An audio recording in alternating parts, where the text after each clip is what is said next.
You are listening to the Indiana High School Football Semi-State Preview and Prediction Podcast with Greg Mengel and Michelle Garmon of the Tipton Tribune and Elwood Call Leader, only on the Central Indiana Sports Report.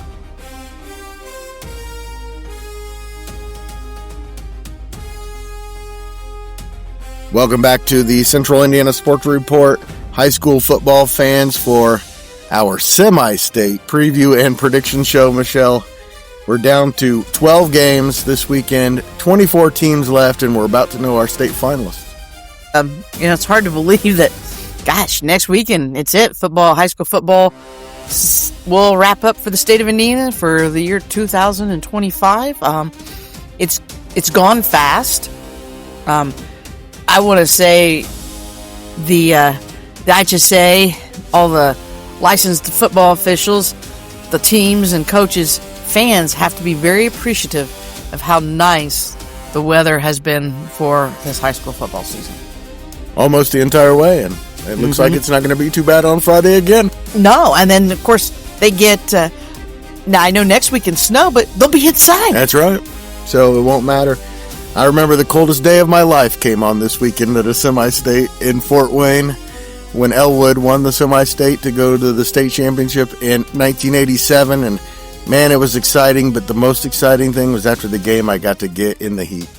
That's how cold it was, Michelle. Oh, I know. It was snowing, too. I really wanted the Elwood Panthers to go to the state finals. I was in 8th grade at the time, but more than anything, I wanted some heat. It was so cold. Michelle and I, of course, make these predictions in a competition against our local sports media, and Michelle and I, most of the competition, well, early on, were neck and neck for last place. Not quite. You were a little higher than I was.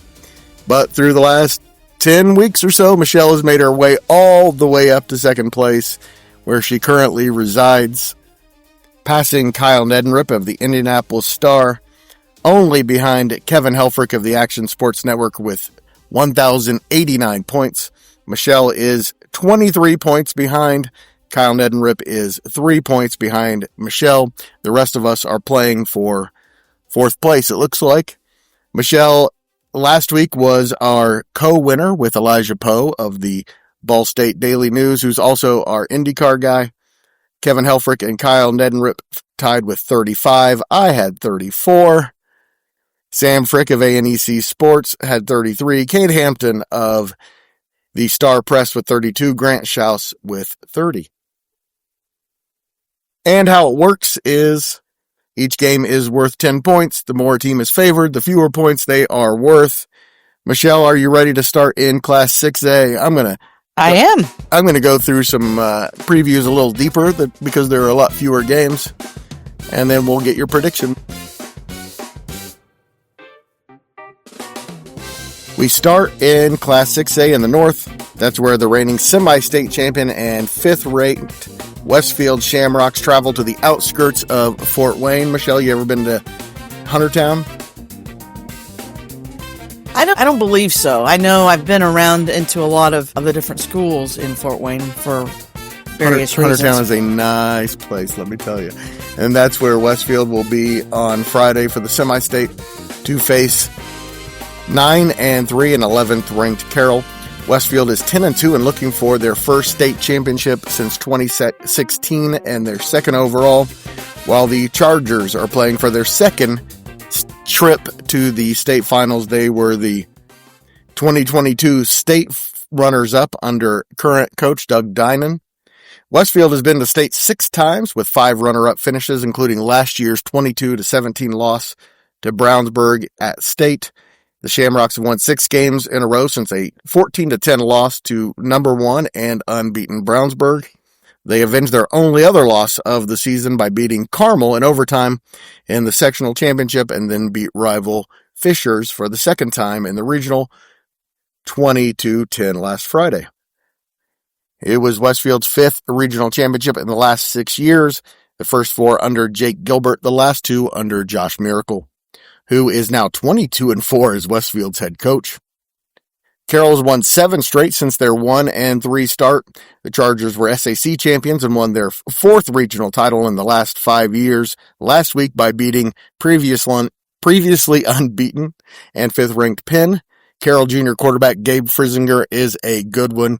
He's thrown for 3,148 yards and 26 touchdowns in his first year as the starting quarterback. He had 424 yards and 2 touchdowns in last week's upset of Penn.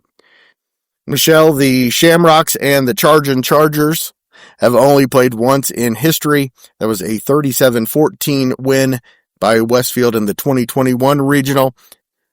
It's going to be a pattern, but most of these games are close on how many points they're worth, as you would imagine. Westfield worth 4 as the underdog. Carroll worth 6. Michelle, who are you taking? Westfield. I think what Carroll has done is really good. And I took time out to watch a couple minutes of their game stream against Penn last week. As did I.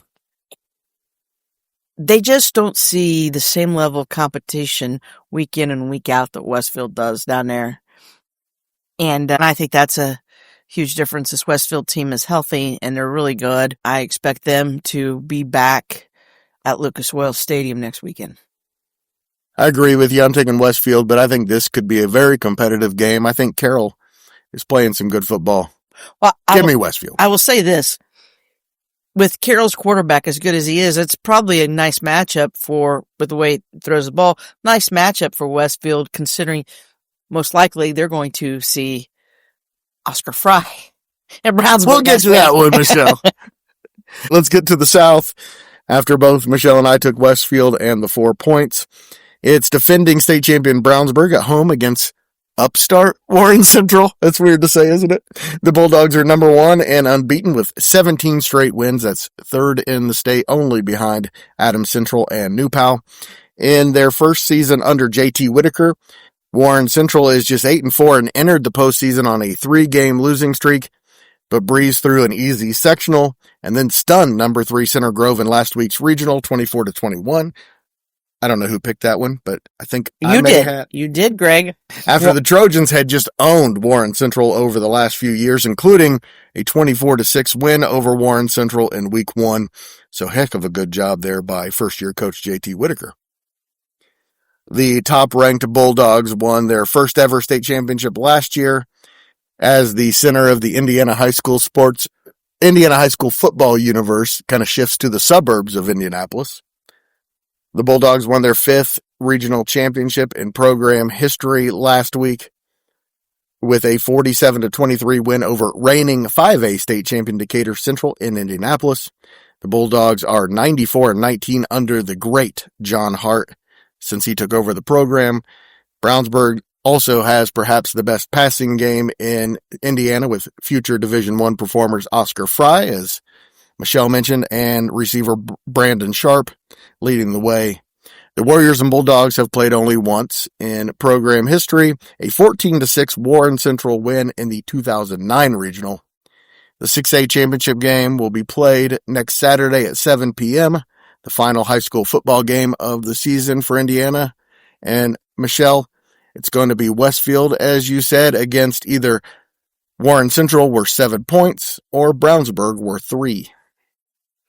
I believe it's going to be Brownsburg. I watched some of that game against Decatur Central because I wanted to watch Oscar Fry and Sharp. And Brownsburg's they've got a really nice little running game. And I watched some of the Center Grove Warren Central game. I didn't think Center Grove. They tailed off at the end of the year, didn't they? They did. They were so inconsistent. At one point, they might have been the best team in the state. Right, it just fell apart. It just felt like their energy was not. But Warren Central is a good team. Don't get me wrong. But I didn't think Center Grove played inspired in that game. And when you're at this level, how can you're not going to win because Warren Central was jacked up and they played inspired. And that was, to me, that was a lot to do the difference in that game. But Brownsburg's a whole different cat. I mean, they're on a mission. They want to win back-to-back state championships. They feel really good, and that's a team that is really well-connected. And I get the sense when I listen to some of the post-game interviews, just when you read stories and these athletes are in there, that they really play for each other. They like each other. Those teammates, they're bonded and they're bought in. And I just think they've got too much of an attack. Like I said, their running game is not talked about enough, but it's good. Was my prediction before the postseason began. Westfield against Brownsburg in the Semistate. And that's what I'm predicting now. Give me Brownsburg as well. We move to Class 5A, and that's where you find the number one team and the heavy state championship favorite in the South. That, of course, is reigning 4A state champion New Palestine. The Dragons have won 26 consecutive games, which is second only to Adams Central, which is 127, and avenged their most recent loss with a big 20-6 win at East Central in last week's regional. The last time they had lost was in the Semistate to East Central 2 years ago. The Dragons, having gotten past Cathedral and East Central, are now heavy favorites to win their 5th state championship, all under head coach Kyle Ralph, who has an incredible 153-14 record in 13 seasons at New Pal, and they were good before he got there. They're averaging 46 points per game, which ranks 11th in the state, and giving up just 9, which is number 1.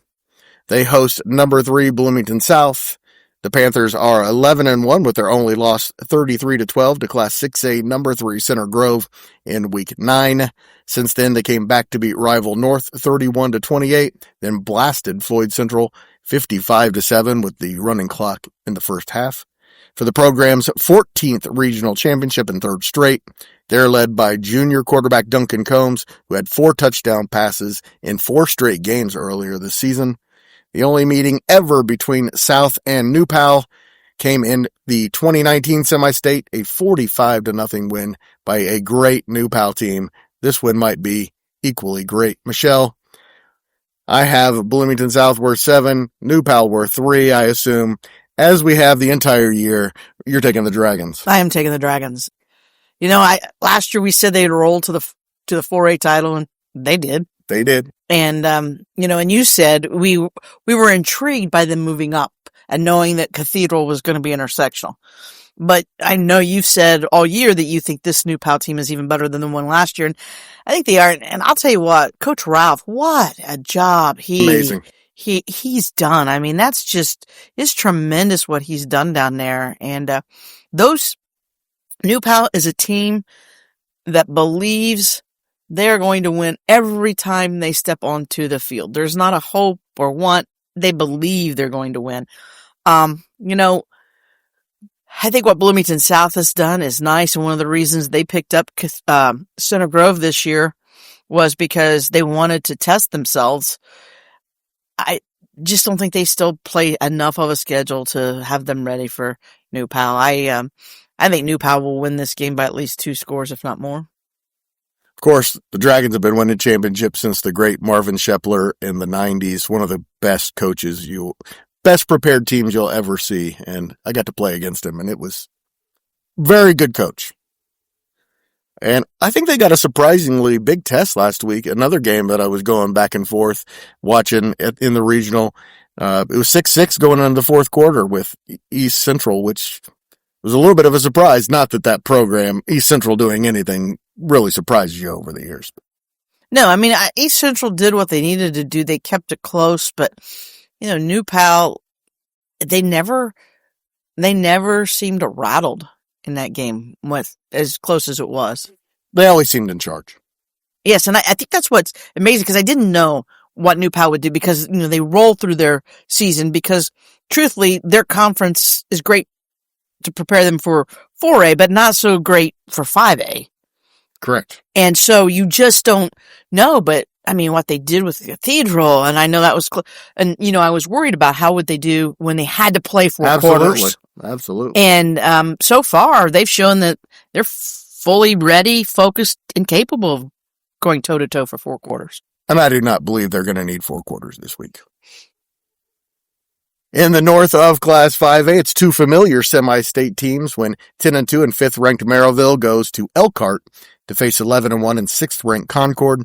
Merrillville won its 6th straight regional championship last week by beating Michigan City 34-14, while the Minutemen look to make their 4th trip to state. but neither team has ever won a state championship. Concord is 0-4 in state finals games. The Pirates are 0-10 in semi-state games since the tournament began in 1985, including losses in the semi-state the last 2 years and 5 of the last 6. Concord won its 9th straight game in Friday's regional with a 46-yard field goal by Nathan Potter as time expired to give the Minutemen a wild 47-45 victory. It was Concord's first regional championship in Craig Kohler's 10th season on the Concord sideline. The Minutemen are led by senior running back Charisse Brevard, who has 1,325 yards and 27 touchdowns this season. Merrillville, which has one of the best stadiums in Indiana, and if you don't believe me, just drive up 65 sometime and you cannot miss it. I've actually seen it. I've been to Merrillville a couple times to cover some wrestling regionals, wrestling semi-state, sorry. They've won 8 straight games after starting the season 1-2. The Pirates are coached by former Muncie Central head coach Brad Seiss. In 10 seasons at Merrillville, the Pirates are 93-39 and have won 7 sectionals and 5 regionals under him. Pirates quarterback Michael Hill Jr. is one of the state's best with 3,090 yards and 28 touchdowns and another 636 yards on the ground. Despite all the trips to the semi-states for the Pirates and Minutemen, the two have never played each other in the postseason. The 5A championship will be determined in the finale next Friday night at Lucas Oil Stadium. Michelle, it'll be New Pal and Concord or Merrillville, which I have both teams worth 5. I watched that Concord Jeff game, and yes. Concord jumped out to that nice lead, and Jeff did a really good job of coming back, and I really thought they were going to pull it out, and then they got that huge field goal. And hey, I know I've witnessed a game-winning 46-yard field goal before. That's right. So kudos to the kicker. That makes a difference. I don't know if Merrillville's got a kicker or not, but tournament games can oftentimes come down to PATs, field goals, and Concord obviously has one. It would be nice for Merrillville to go, and I won't be surprised if they do, but I actually think I'm going to take Concord in this one. It's funny because Greg, earlier this week, I thought I would pick Merrillville, but I think I'm going to take Concord. One, I'm impressed with their win over Jeff, and sometimes there's that saying, it's better to be lucky than good, and sometimes that's the kind of win that can just give your team added confidence and propel you. Absolutely. I'm taking Merrillville. Concord may have the better kicker. Merrillville has the better quarterback. Give me the Pirates for the win. And I hate to say this, but it's to see who's going to be state runner-up. Oh yes, I don't think there's any doubt that I don't think either one of these teams is ready for a New Pal. New Pal won their state championship the last 2 weeks, I believe. Yes, I believe so too. Because really, truthfully, I think I still think a New Pal Cathedral would have been one heck of a state championship game. All right, Jesse, put them on opposite sides. Let's make that happen.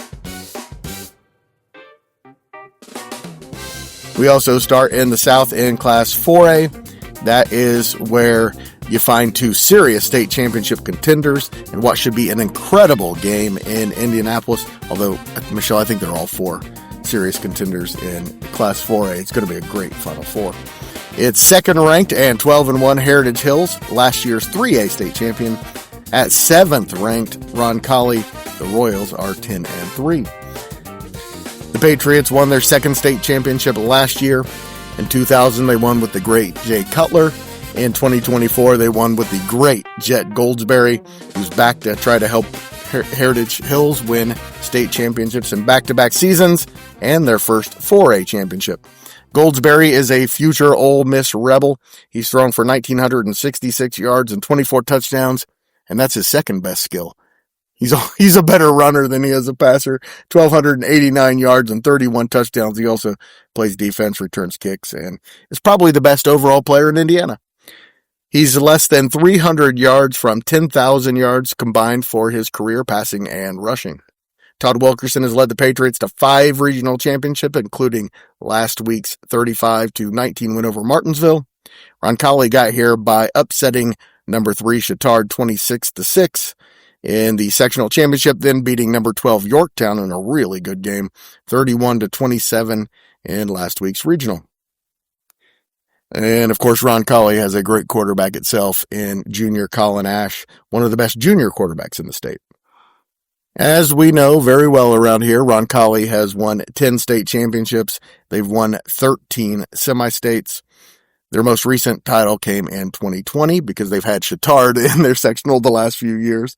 And in spite of all the success for both programs, they've never played each other in a football game, which is a bit of a surprise. There will be a lot of red, white, and blue out there.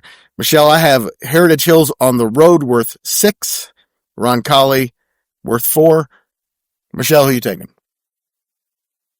I am taking Heritage Hills. They're the only public school left in Class 4A. And so you're picking with your heart. Picking with my heart, but I also think they can win. They've been there and they've done that. I watched that Roncalli Yorktown game last week. Now, granted, probably some of it was because Roncalli was coming off the big win against Chittard, their rival. But they were never not in control of the game. Yeah, but I thought that they gave up some plays against Yorktown that at Heritage Hills, if you give up those same plays, it can be different. They could capitalize on them enough that they're going to win. And as good as Nate Luzader is, fellow brother of the Frankton number 25 Brotherhood, he is not Jet Goldsberry, who's maybe the best ball carrier in the state, not named Miles McLaughlin. Yes. And he is the quarterback at Heritage Hills and the best athlete in Indiana. I'm going to take Heritage Hills too on the road at Roncalli. By the way, I love this Roncalli team. I love the IHSA. You get a lot of chances to watch these teams. Colin Ash is so much fun to watch. Also a great passer. Yes, he is. And runner. So that's going to be a fun game. Can't wait to catch that one on Friday night. And as we mentioned, all 4 teams left in Class 4A are capable of winning the state championship. No one has been playing better than 11-2 and 6th ranked Dwenger, which has won 7 straight since a 4-2 start. The Saints will host 11th ranked and 12-1 South Bend St. Joseph, having its best season since it won the state championship in 1995. Dwenger is a 5-time state champion and 11-time state finalist. Their most recent trip was in 2018 when they won their most recent state championship. That was the first year under current head coach Jason Garrett. The Saints won their first regional in 6 years last Friday, 39-27 over Lebanon. That was a week after avenging last year's sectional championship loss, beating number 1 East Noble 32-0. The Saints give up just 8 points per game. St. Joe's having its best season in 30 years, their only loss coming against 6A number 5 Penn, 38-6 in the regular season finale. They've given up just 21 points in 4 postseason games, including 13-7 against Mishawaka, the defending champion, and then 10-7 over Hobart for their first sectional and regional championships in a decade. That year, their most recent trip to the Semistate, they were beaten by Dwenger 41-7. The 4A championship will be played Saturday at 3. Michelle, you think it'll be Heritage Hills against either South Bend St. Joseph worth 6 or Fort Wayne Dwenger worth 4? Fort Wayne Dwenger. I wanted to see Lebanon. We talked to Will Wilhelms a lot, and they're part of the area teams we focused on. And Dwenger, I know it was just 12 points, but Dwenger, Lebanon made a late run after it was over. I just think Dwenger I think its points are going to be hard to come by for South Bend St. Joe. I think it's going to be hard to come by for both teams. Yes. I think these are 2 really good defenses. I think 2 touchdowns might win this. Yes. Because I just think Dwenger is maybe just a hair bit better. I agree with you. This is boring. We've picked all the same teams so far except for one. I didn't want to do that, but I am taking Dwenger as well. They're playing awfully well. I thought the champion was going to come out of the Heritage Hills, Chittard, or Roncalli game. I'm not so sure anymore. Dwenger is a legit contender. It's a familiar face against a newcomer in Class 3A in the North, with 19-time state champion Lures hosting Knox in its second ever trip to the Semistate. Luers is also an 18-time Semistate champion and won its fourth straight regional title, 14-7 at Twin Lakes last week. Luers head coach Kyle Lindsay, a former Luers state championship quarterback, has led the Knights to 7 sectional championships, 6 regionals, 2 semi-states, and a state championship in 2023 since taking over for his legendary father in 2012. Knox is where you will find Miles McLaughlin, who has scored 74 touchdowns this season, something no running back in the history of our country has ever done, or at least it's been recorded.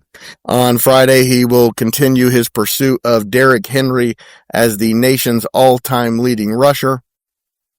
He needs 239 yards to become the second running back ever to exceed 12,000. The only other running back is Derrick Henry currently of the Ravens, who had 12,124, leaving McLaughlin 373 yards behind Henry's national average. If he gets 373 against Luers, or even 239, it's going to take a huge effort against a defense that gives up less than 14 points per game. With a win Friday, though, McLaughlin should get the record at Lucas Oil Stadium either way. Not surprisingly, Luers and Knox have never played for the history of Indiana high school football. These two have been in two completely different universes. But on Friday, Michelle, I have Knox on the road worth 5. I have Luers worth 5. Who are you taking? Well, I'm just going to say this. I tuned into the Twin Lakes versus Luers game. My heart broke for the need kid, the wide receiver of Twin Lakes, because just like we saw against Tipton, he was wide open. Would have given Twin Lakes an opportunity to either tie the game or go for the win in the fourth quarter. Hit him perfectly in the hands, and my heart broke. It's hard to deal with as an adult. As a child, it's very hard to deal with. I also watched a lot of Miles McLaughlin last week. Folks, this guy is super special. He never comes off the field. He's their quarterback, running back. I mean, he throws very sparingly, but he does throw. He kicks the PATs. He does the kickoffs. He plays linebacker, safety, however they need him on defense. He never comes off the field. Had the game-sealing interception on. Miles McLaughlin is a great story. I will be interested to see if Knox can hang with Luers, because I don't think that McLaughlin's is the only player that plays a lot two ways. Luers defense, they're going to have the body. Angola didn't have any beef in the middle to plug up. You won. Great story. I'll cheer for Knox. I think Luers will win the game. I was a reporter at Fort Wayne. I love the Lindsays. Thomas Hammock is one of my all-time favorites, who played a star at Luers and now the head coach at Northern Illinois. I love Luers, but this is not a good Luers team. For Luers, Twin Lakes is not a good sectional champion. They're an okay sectional champion. But Greg, I don't think 3A has that's my whole thing. I don't think 3A has a good team in the North. Because I think in a lot of years, this is Knox's first year getting there. McLaughlin's been good. Well, okay. They weren't in the sectional state championship last year. What I'm saying is they were in the semi-state 2 years ago. Okay. They lost to Chittard. So, but my thing is, when I look back, I just don't think 3A has any true powerhouses. We've been saying that since the beginning. I know. We said Mississinawa had a chance to get to state, even though they weren't as good as last year. Been there and done that, and the success. And I know I picked Mississinawa 2 weeks ago. I know I picked Twin Lakes last week. But Knox is winning this game. Yeah, but I'll Miles McLaughlin is Luers' special. defenses, guys, are a lot better looking than Angola. And there were times that Angola was able to shut down McLaughlin. And I just think... I understand. I get the argument. And I'm not saying Luers can't win. Give me Knox. And Luers can probably challenge McLaughlin defensively, which Angola really couldn't. They can do a lot of things that Angola couldn't. Yeah, and give me Miles McLaughlin in the... Well, they're going to... It can be costly because there are some really great college matchups that you can flip on your TV and catch without having to pay anything extra. That's right. And Michelle, as great a story as Knox is, and as great a story as it would be for Lures to get back to state, I think the champion's coming from out of the South. And if I'd have told you 15 years ago that Gibson Southern against Cascade was going to be a de facto state championship, you would have thought I was out of my mind. The 3A South Semi-State features two programs that have had their first successful stretches in program history. 12-1, and second-ranked Gibson Southern has been rolling since 2012, though. Yes. With Nick Hart as their quarterback. It's no coincidence that the Harts are still coaching at this point of the season. They are the best coaching family in Indiana history, not named right. He took over a dormant program and immediately led it to postseason success, winning their first regional ever in his first years. He's led the Titans to 5 regional championships and the 2021 Class 3A championship. Senior Zach Foster has thrown for over 2,000 yards and rushed for over 1,000 with a combined 41 touchdowns. The Titans are at unbeaten and third-ranked Cascade, trying to make their first ever trip to the state finals. The Cadets are one of the great stories in Indiana, with Connor Simmons having them on the same trajectory that Nick Hart has Gibson Southern. In 6 seasons, Simmons has turned Clayton into a football town, taking the Cadets from 3-8 in his first season to 10-1 last year, and an unprecedented 13-0 start to this season, beating 3 straight tough opponents in the postseason: Tri-West, Guerin Catholic, and Lawrenceburg, outscoring them 131-68. The Cadets beat defenses in so many different ways and is second in the state with 55 points per game. The Gibson Southern Cascade winner will face the Lures Knox winner for the state championship at Lucas Oil Stadium at 3 p.m. the day after Thanksgiving. Michelle, I think it'll be Knox. You think it'll be Lures against Gibson Southern worth 4 or Cascade worth 6. What a great story by Cascade. Gibson Southern, however, they've been there and they've done that. And like we said, teams have to be ecstatic that New Pal moved up to 5A. Well, Gibson Southern is one team that's glad that Heritage Hills is playing in 4A. They're really good. They've been there. Like I said, Cascade's a great story. I think it's Gibson Southern will probably end up being the state champions is in 3A. Have Cascade as a slight underdog even at home because of that factor. Gibson Southern haven't been there and done that. Man, I don't want to pick against Nick Hart in the semi-state, but I'm going to. I think this Cascade team, they don't play the kind of schedule that Gibson Southern plays, but they didn't play the kind of schedule that a lot of these teams played as they've switched conferences this year and only had a couple of pretty good teams in their conference. But there's just something special about this coach and this team. Give me Cascade to win this game, and I don't want to spoil next week's state final previews, but I'm going to be taking whoever wins this game to win the state championship as well. Nothing against Miles McLaughlin and the Redskins or Kyle Lindsey and the Knights, but I think the best 2 teams in the state are in the South. We move to Class 2A, the class that throughout the tournament has held most of our attention and remains that way. And in Class 2A, it's number 1, number 2, number 3, and number 4 in the Final Four, including a great one in Lapel. It'll be unbeaten and number 2 Brownstown Central and unbeaten number 3 Lapel for a semi-state championship. Both programs have had a lot of success, but neither has ever won a semi-state championship or been to state. Lapel is in the middle of its best season in program history, its best stretch in program history. This year, they're 13-0 for the first time ever and in the semi-state for the first time ever. And it hasn't been easy. The 4 teams they've beaten in the postseason were a combined 35-7 when they played Lapel, including a 38-7 drubbing last week at Lutheran, the team that eliminated them last year. And, of course, it all begins and ends with senior quarterback Devin Craig. He's one of 8 quarterbacks in Indiana history with over 10,000 passing yards and could enter the top 5 all-time with 140 yards on Friday. Brownstown has been a state power for the last 30 years under Reed May. May and the Braves won their 4th regional in program history in their first in 9 years with a 43-18 win at Linton, the team that eliminated them last year in the regional.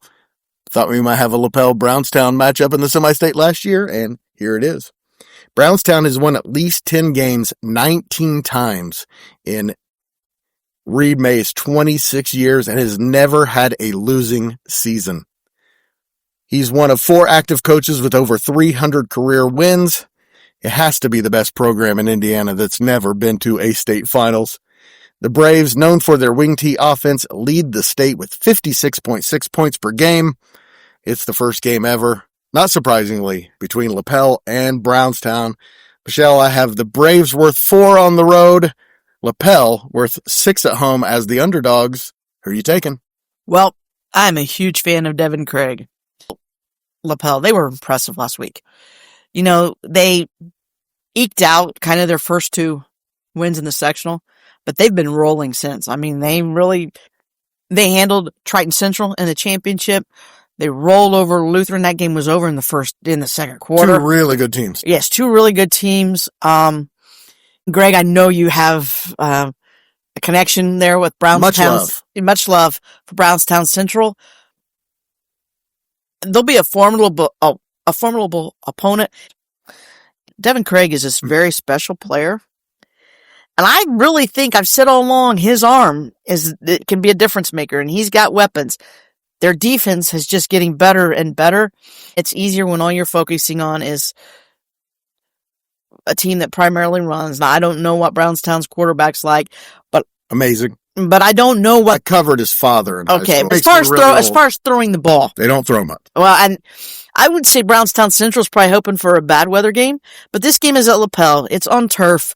LaPel has got the weapons on the outside. They can strike. They can strike quickly. Because of that, I don't know how many prolific passing attacks that Brownstown Central plays. Not many.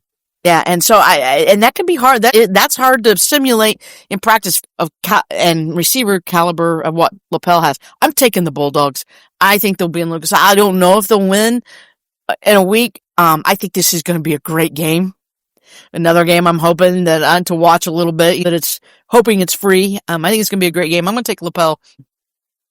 I know I picked LaPel against LaPel in the sectional semifinal. I picked LaPel in the sectional final, and I picked against them in the regional. I love LaPel. I have a high school teammate who's an assistant coach there. Nothing against LaPel, but this is Reed May's game. Reed May is maybe my all-time favorite football coach in Indiana high school.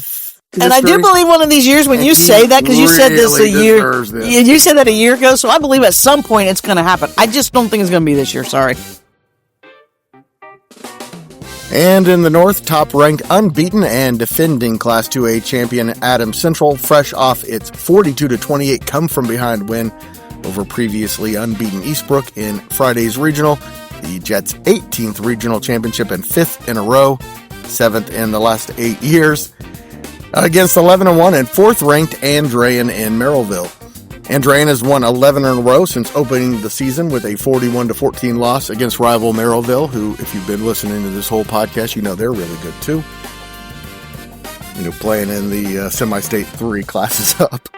The 59ers have won all 3 postseason games by at least 20 points, including 52-32 over Southmont in last week's regional. They're now playing for their 9th trip to state, their most recent coming in 2022.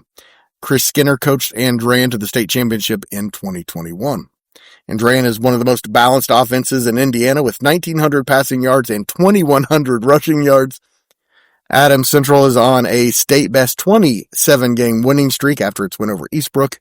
The Jets are coached by Michael Mosier, who's won 9 sectionals, 7 regionals, 3 semi-states, and last year's 2A championship in his 17 years in Monroe. The Jets beat Andrean 20-13 in last year's semi-state en route to the state championship. The 2A state championship will be the first game on the final day next Saturday. Michelle, I have Brownstown. You have LaPel playing against either. Adams Central worth 4 points at Andrean worth 6. Who are you taking? Might shock you. I'm actually going to take Andrean. I really thought hard, but I watched that Adams Central team, and I watched last year. This Adams Central team defensively is not as stout as last year's. Andrean's going to be physical. I wouldn't mind seeing Adams Central win. Something to note, if Adams Central wins this semi-state, they're in 3A next year. And they would have won the North in 3A this year, probably. Probably be in a sectional with Mississinawa. Moving up either way, by the way. Yeah. They won a state championship and a regional. They're moving up either way. Oh, that's right. 6. I was thinking they needed 7 points. My bad. Sorry. I think it's Andrean. There's just been, it's a hunch. So am I. I think I watched a little bit of them last week as well. They're really good. I think Adams Central's good. And like you said, just not quite as good as last year. Still a great team. Very good chance to win this. Very good chance to win it all. But I'm going to take Andrean as well. So you say Lapel and Andrean. I say Brownstown and Andrean. No one is happier about Adams Central's being so successful and being moved up to Class 2A and now 3A than rival South Adams, which won its second straight regional title last week with the Jets out of the way. Since Adams Central moved up, South Adams has won back-to-back sectional and regional championships. They're third in the 10-year tenure of Grant Mosier. On Friday in the Class A North Semi-State, the 10-3 and 10th ranked Starfires will host 12-1 and 5th ranked Pioneer. The Panthers are playing in their 9th Semi-State and have won 3 state championships, most recently in 17 and 18. They're back in the Semi-State for the first time since 2020. The Starfires have become known as a passing team under Mosier, and they are led by senior quarterback Titus Lehman, who is the state's active passing leader with 3,165 yards and is second to Devin Craig with 36 touchdown passes. Pioneer does its thing on the ground. The Panthers had 455 yards last week in a regional win over Sheridan. Pioneer won the only matchup against South Adams. That was in 2014 in the regional, a 62-7 win by Pioneer. I have both teams worth 5, Pioneer on the road, South Adams at home. Michelle? I know South Adams has got a passing attack. I'm taking Pioneer. I watched some of that game last week. I was impressed. I was impressed with the quickness on that team. I was impressed with the athleticism. I think South Adams defensively will have their hands full with Pioneer. I've been saying since early in this postseason that I made a huge mistake not picking Pioneer to win the sectional. I switched after the first week and said I took Carroll, and they are not winning this. It's going to be Pioneer, and it's going to be Pioneer on Friday. I think Sagarin has South Adams as a slight favorite, but I think this Pioneer team is. Down in the south of Class A, it's the the Milan Indians. They're the only unranked team left in the state after upsetting defending state champion Providence in last Friday's semi-state. They were 4-4 coming into the postseason, but won their first regional in 29 years. They'll face state championship favorite South Putnam Friday in Milan. The Eagles came into the season ranked number 1 before losses to 3A Edgewood in overtime and unbeaten 5A Northview.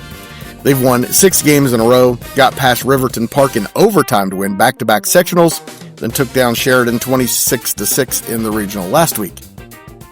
Oops, just realized I said Pioneer beat Sheridan. Pioneer beat LaVille. South Putnam beat Sheridan in the regional. The Eagles are led by junior running back Ty Benton's 2,332 yards and 25 touchdowns. They have over 4,000 yards on the ground this season. Milan, on the other hand, surrendered just 28 points so far in the postseason, including 7 apiece against number 7 North Decatur in the sectional championship and against Providence last week. The Class A state championship will be played next Friday at 11 a.m. at Lucas Oil Stadium.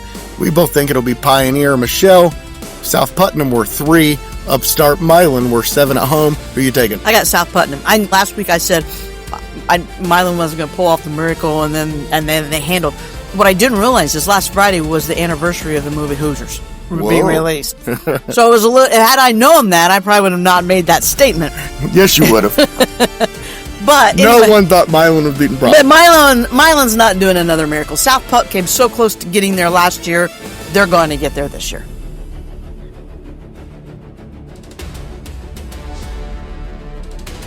Michelle, thank you so much for your time. Appreciate it as always. And thank you so much for listening. Do us a huge favor. Share this podcast with a high school football fan in your life and help us spread the word. that the Central Indiana Sports Report is here talking about what Central Indiana sports fans are talking about every single day.